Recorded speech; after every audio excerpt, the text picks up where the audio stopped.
নমস্কার বন্ধুরা, অভিনব চৈতিস ব্লগে তোমাদের সবাইকে আবার একবার স্বাগত জানিয়ে আজকে নতুন আর একটা ব্লগ শুরু করছি। তোমরা সকলে কেমন আছো, কে কোথা থেকে আমার ব্লগগুলো দেখছো আর দেখে কেমন লাগছে সেটা অবশ্যই কমেন্ট করে জানিও। ভালো লাগলে লাইক করো, বন্ধু বান্ধবের সঙ্গে শেয়ার করো। যারা ইউটিউব থেকে দেখছো তারা চ্যানেলটাকে সাবস্ক্রাইব করে দিও, পাশে থাকা বেল বাটনটাকে অল করে দিও। আর যারা ফেসবুক থেকে দেখছো তারা পেজটা ফলো করো। সকাল সকাল স্নান সেরে পুজো করে জলখাবার নিয়ে বসে পড়েছি। জলখাবার যদিও আজকে বাইরে থেকে কেনা, মানে মিষ্টির দোকান থেকে কিনে এনেছে কচুরি আর আলুর দম। এই দোকানের মিষ্টিও যেমন ভালো খেতে, সেরকমই দুর্দান্ত হয় এই কচুরি আর তার তরকারিটা। জলখাবার আগেই রিক আর তোমাদের দাদাকে দিয়ে দিয়েছিলাম। রিক খেয়ে স্কুলে গেছে, আর তোমাদের দাদা খেয়ে আজকে যদিও শনিবার সেরকম বিশেষ কিছু আনবার নেই, বাজার থেকে দেখতে গেছে আম ঘরে রয়েছে অল্প, কিন্তু তাও বললাম দেখে যদি হয় আরেকটু নিয়ে আসবার জন্য। আর আমি এখানে জলখাবার খেতে বসবার আগেই ঝটপট করে ভাতটা বসিয়ে দিয়ে গেছিলাম। আজকে যদিও শনিবার, তোমাদের দাদার ছুটি, মানে ছুটি বলতে নাইট ডিউটি। আর রিক বেরিয়েছে স্কুল, তারও বাড়ি ফিরতে ফিরতে 1:30-2 তো বাজবে। সেই সঙ্গে আজকে থেকে আবার পড়ছে অম্বুবাচী। তো সকাল সকাল ওই জন্যই স্নান করে পুজোটা সেরে নিলাম। 8টা কততে লাগবার কথা, ঠিকঠাক টাইমটা আমার মনে নেই। যাই হোক, 8টার আগেই পুজোটা সেরে ফেলেছি, তারপরে অন্যান্য কাজকর্ম শুরু করেছি। বিছানাটা তুলতে বাকি ছিল, তো এদিকের কাজকর্ম গুছিয়ে ওদেরকে জলখাবার দিতে ওরা বেরিয়ে যাওয়ার পর বিছানা গুছিয়ে আমিও ভ্লগটা শুরু করলাম। নিজে জলখাবার খেয়ে একদম শুরু করে দিয়েছি বেলার রান্নাবান্নার কাজ। কারণ দুপুরবেলাটা যেহেতু তোমাদের দাদা একটু ছুটি পায়, তো আজকে দুপুরবেলাটা চেষ্টা করে একটু রিক আসলেই খাওয়া দাওয়া করে 1-2 ঘন্টা একটু শুয়ে রেস্ট করে নিতে। সারাটা রাত্রির তো ঠায় এক নাগারে জেগে বসে থাকা, আর কাজের সময়তে সেখানে তো আর কোনো রেস্টের ব্যাপার নেই, তাই দুপুরবেলা একটু রেস্ট করে নিতে। তো এখানে আজকে করব পটলের ঝাল। তো সেই জন্য 2 রকম সর্ষে, পোস্ত, একটু গ্রেট করা আদা, একটা কাঁচা লঙ্কা, সামান্য লবণ নিয়েছি। এটা দিয়ে একটা পেস্ট বানাবো। আর তার আগে তো দেখতেই পেলে পটলগুলোকে লবণ হলুদ মাখিয়ে একটু ঢাকা দিয়ে দিয়ে ভালো করে লাল লাল করে একটু উল্টে পাল্টে সব দিকটা ভেজে তুলে নেবো। তবে একটা কথা জানো তো, পটল ভাজলে তেলটা যে ভীষণ রকম কালো হয়ে যায় এটা তো সকলেরই জানা, কিন্তু পটলটা যদি লবণ হলুদ মাখিয়ে ঢাকা চাপা দিয়ে ভাজা যায় তাহলে কিন্তু ভাজাটাও খুব তাড়াতাড়ি হয়, আর তেলটাও ভীষণ রকম কালো হয়ে যায় না। আর যদি গ্যাসের ফ্লেমটাকে একেবারে না কমিয়ে একটু হাই টু মিডিয়ামে রাখলে ভাজাটাও খুব ভালো হয়। ওই বাকি কটা পটলগুলো দিয়ে দিলাম, এই কটা ভেজে নিয়ে ঝাল বসাবো। আজকে তো শনিবারের রান্না, বিশেষ কিছু বাড়াবাড়ি করবার ব্যাপার নেই। আজকে ভেবেছি আর ডালও করব না, দেখা যাক। ডালটার কথা এখনো পর্যন্ত বলতে পারছি না, কিন্তু নেশা তো কোনো জিনিসেই বিশেষ রকম ভালো না, কিন্তু আমার সেই একরকম আবার নেশা হয়েছে। যদিও যে কোনো নেশাই আমার যখনই হয় তখন মারাত্মক রকম হয়ে যায়, কিন্তু সেটা খুব বেশি দিন থাকে না।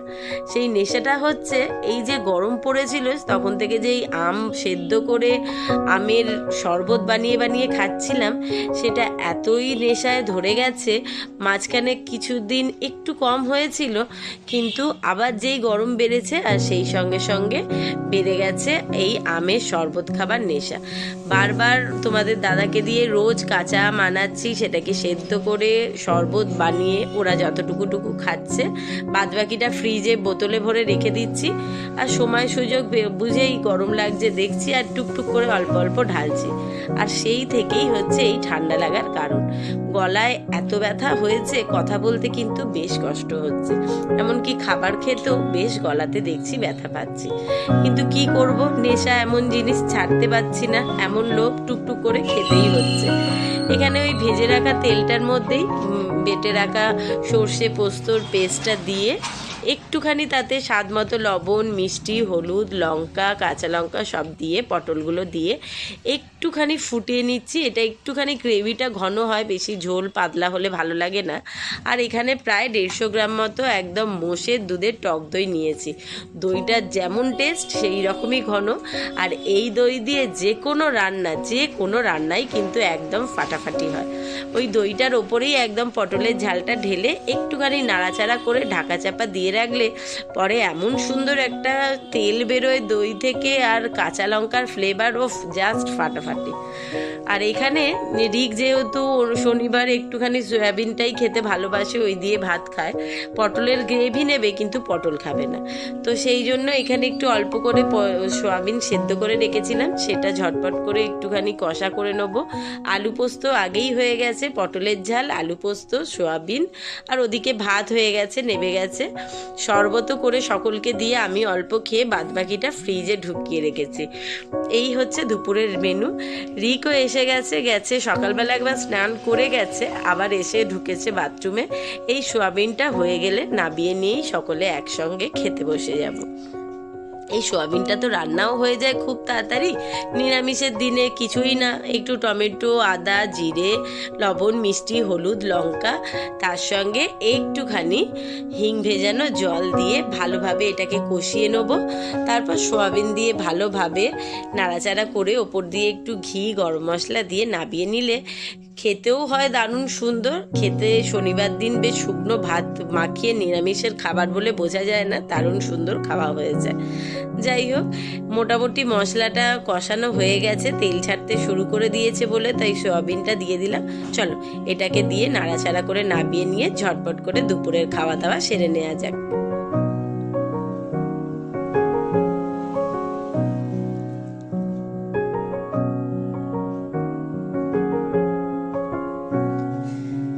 দুপুরবেলা খাওয়া দাওয়া সেরে ওরা তো শুতে গেছিল, আমিও গিয়ে ওদের সঙ্গে কিছুক্ষণ শুয়েছিলাম বটে, কিন্তু যা হয় অফিস থেকেও বারবার ফোন আসছে, আর দুপুরবেলা শোয়ার তো অভ্যেস নেই, দুপুরবেলা শুলেও সেভাবে আমার ঘুম হয় না। একটু ফোন নিয়ে টুকিটাকি কাজ ছিল করছিলাম, করে উঠে চলে এসেছি বিকেল। আবার বিকেলের রান্নাও তো সারতে হবে।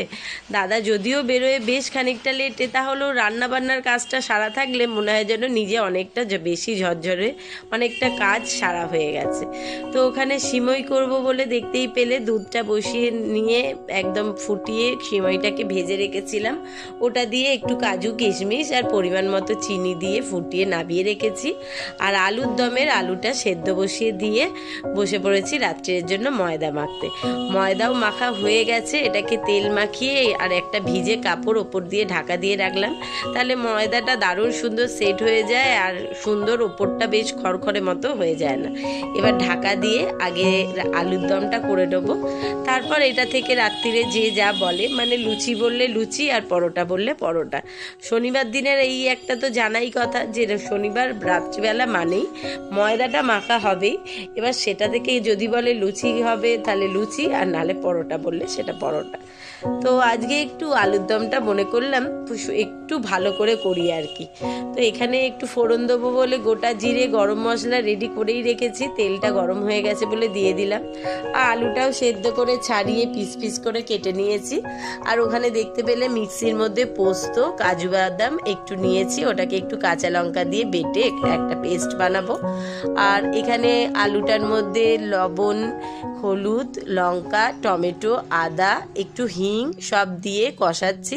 ওদিকে মানে পোস্ত আর বাদামের পেস্টটাও রেডি হয়ে গেছে, আর একটু কষানো হয়ে গেলে তারপর দেব। কারণ হচ্ছে কি, পোস্তই হোক আর বাদাম হোক খুব তাড়াতাড়ি তো কড়ার তলায় ধরে যায়, তাই আমি এটা কষাতেই দিই।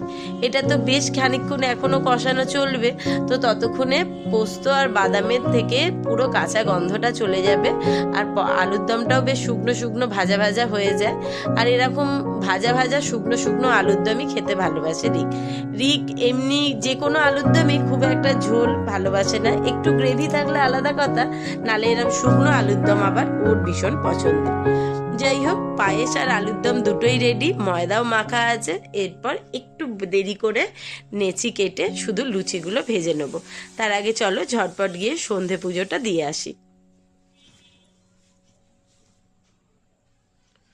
প্রায় 9:30 মতো বাজতে যায়। দাদা বেরোবে যদিও প্রায় 10:15-20, তো আমি মনে করলাম আর বেশি লেট করে লাভ নেই, 9:30 বেজে গেছে, ঝটপট করে একেবারে লুচিগুলো বেলতে থাকি। আর বেলা ভাজা হয়ে থাকলে দাদাকে দিয়ে আমরাও খাওয়া দাওয়া করে নেব। কারণ রিকের আবার, রিক বলে না, আমাদের সকলেরই এইটা একই মত, আর আমরা করিও তাই।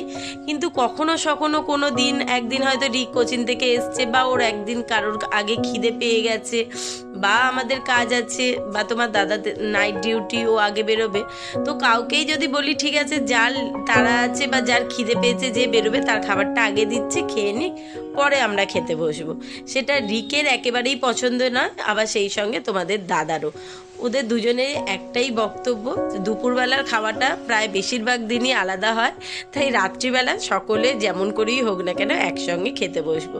তাই এই প্রথম 2-1 সপ্তাহ তোমাদের দাদা আগে খেয়ে বেরিয়ে গেলেও এখন থেকে প্রায় প্রত্যেক শনিবার রাত্রিবেলায় এই একসঙ্গে খাবার রেডি করে, খাবার বেড়ে সকলে খাওয়া দাওয়া সেরে নেওয়ার পর দাদা বেরোচ্ছে। ওই জন্য ঝটপট করে লুচিগুলো ভেজে নিয়ে একেবারে সকলের খাবার গুছিয়ে নিয়েছি। লুচি আর অল্প করেই দিয়েছি আলুর দম, কারণ হচ্ছে দুপুরবেলার বেশ অনেকটা পটলের ঝালও রয়েছে, আর সেই সঙ্গে অল্প একটু সোয়াবিনের কারিও রয়েছে। তো পায়েসগুলো আলাদা আলাদা প্লেটে নিয়ে নিয়েছি, সকলের খাবার গোছানো রেডি। এবার ওদেরকে ডাকবো আর খাওয়া দাওয়া সেরে নেবো। দাদা বেরোলে তারপর চতুর্দিক বন্ধ, গোছানো, বাদবাকি যা সমস্ত কাজ, তোলা, হেসেলটা পরিষ্কার করা থাকে, সেই সব কাজ পরে করা যাবে। আজকের মতো এখানে খাওয়া দাওয়াটা শুরু করি। আজকের ব্লগটা এখানেই শেষ করছি। শুভরাত্রি, টাটা, সকলে ভালো থেকো, সুস্থ থেকো। খুব শিগগিরই নতুন আর একটা ব্লগ নিয়ে ফিরে আসছি।